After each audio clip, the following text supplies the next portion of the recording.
In mid-2020, as the coronavirus pandemic was exploding around the world, this is what the situation looked like right here in Germany.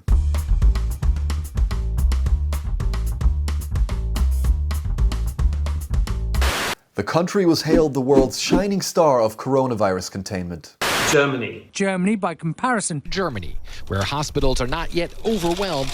But the number of deaths in Germany has remained lower than many other countries, Now, things look very different than they did last summer. While countries like the UK and Israel are going back to normalcy,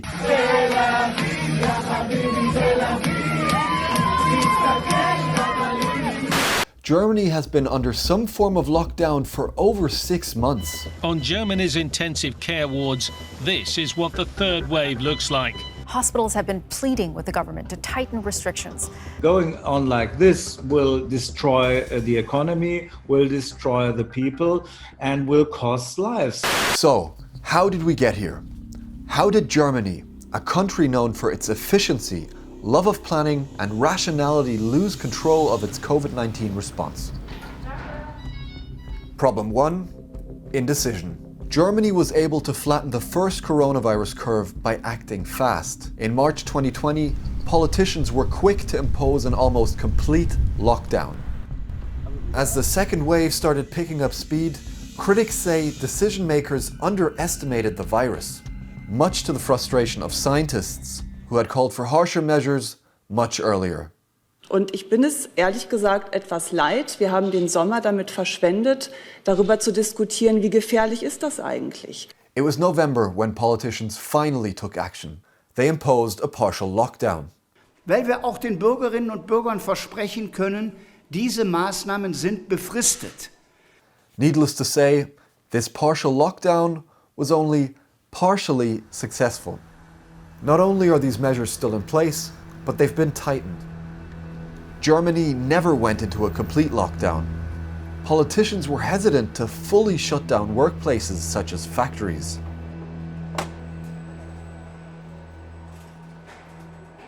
On top of that, new variants have made the virus more aggressive. Criticism of politicians' indecision has grown louder. Und in dem Moment, wo der Staat falsch, schlecht oder langsam handelt und es sterben deshalb Menschen, finde ich, ist der Begriff Staatsversagen durchaus gerechtfertigt.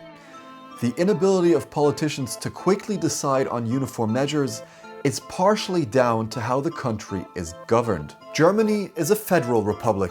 Decision-making is not centralized in the hands of the Chancellor in Berlin. Instead, each of the country's 16 states has its own government, which can decide on things like law enforcement or education. This system is there for a reason. Germany evolved from hundreds of little royal states.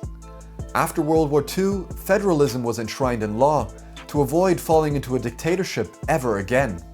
But this system also means, when it comes to fighting the pandemic, that every government has the right to decide on its own rules. In an attempt to find a unified approach, there have been regular discussions between Chancellor Angela Merkel and the 16 state premiers, which, unlike the spread of the coronavirus, can be very, very slow. These meetings would sometimes last for hours. They would go into details like, should schools open? What about hairdressers? Would a curfew help? And the list goes on. In the end, there would often be no uniform measures to combat the virus. People in the population are frustrated. Nobody knows anymore what the regulations are right now. I think it's chaos, especially if you look at the different vaccination strategies. In early April, a poll showed that 4 out of 5 Germans are unhappy with how the federal and state governments are handling the pandemic. Another reason why Germany has had a hard time getting out of this ongoing lockdown and fighting the pandemic is bureaucracy. In a pandemic, tracking cases is crucial to break down infection chains and slow down exponential growth. In Germany, it's the over 400 Gesundheitsämter or public health departments that are in charge of tracking infections. Their methods are sometimes very outdated. They are still working mostly with pen, papers, telephone. They try to do contact tracing and it doesn't really work. COVID has exposed just how antiquated Germany's bureaucracy actually is. For example, how much it relies on this. This is a fax machine.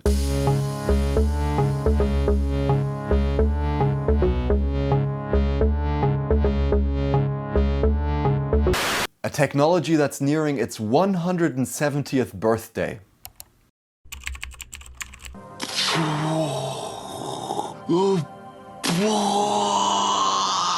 Fax machines will scan in an image on one side, transmit it through a phone line, and print it out again on the other side. Magic.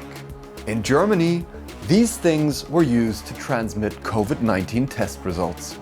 Es zeigt eigentlich, wo wir stehen, weil das hat mit digital nichts zu tun. Also auch wenn dann quasi die Übertragung dieses Bildes digital erfolgt, alles das, was da drauf steht auf diesem Formular, das ich jetzt faxe, kann ich faktisch ja nicht digital weiterverarbeiten, weil es liegt nicht digital vor. Das ist zwar nett, dass der Bürger was hinschicken kann, aber in der Verwaltung tippt dann dort jemand den ganzen Mist, den jemand eingegeben hat, in ein Formular wieder ab. Picture this: an army of German bureaucrats retyping faxed COVID-19 test results back into their computers. This was the reality in Germany's healthcare centers until January of 2021, when the country's health minister made the following announcement. Seit dem 1.1. Erfolgen alle Meldungen der Labore an die Gesundheitsämter elektronisch, nicht mehr per Fax, sondern per Knopfdruck und direkt. Das ist erstens eine enorme Zeitersparnis und zweitens muss nicht mehr vom Fax dann noch per Hand, übrigens auch durchaus fehleranfällig, das dann ins System eingegeben werden. Bureaucracy also played a role in the vaccine rollout. Of course, the rollout was slow because Germany doesn't yet have the doses it needs. But even with the vaccines that are available, getting an appointment can be frustrating. Initially, those entitled to a vaccine were notified by snail mail. Then they would have to call a hotline or go online to schedule an appointment. Call centers and online services were overwhelmed. In one case, one woman reported she had to call almost 100 times to get through. Here's one particularly hair-raising example. Vaccine appointments are organized by priority groups. The elderly, for example, are up first. But in Lower Saxony, the authorities had trouble generating a list with people over 80. So the post office had to resort to writing letters to people with old-fashioned names, like Fritz, Hans, or Adolf. Despite all the problems along the way, Germany's vaccination campaign is slowly but surely picking up speed. And it's not just picked up speed, it's really gained momentum. The country is getting more vaccine doses. Citizens who qualify for a vaccine can get their shots at their family doctors and not just in the big vaccination centers. A new federal coronavirus law has been passed. It requires all states to implement a basic set of measures when COVID-19 cases pass a certain threshold. As infection rates fall, doctors say these new measures will save thousands of lives. Politicians vying for the chancellorship in September's federal elections have made e-governance and digitalization a central point of their campaign goals. The pandemic response has highlighted many of Germany's shortcomings in areas such as digitalization and bureaucracy. Things that will have to be dealt with by the next generation of policymakers if the country hopes to regain its reputation of being a world leader in efficiency.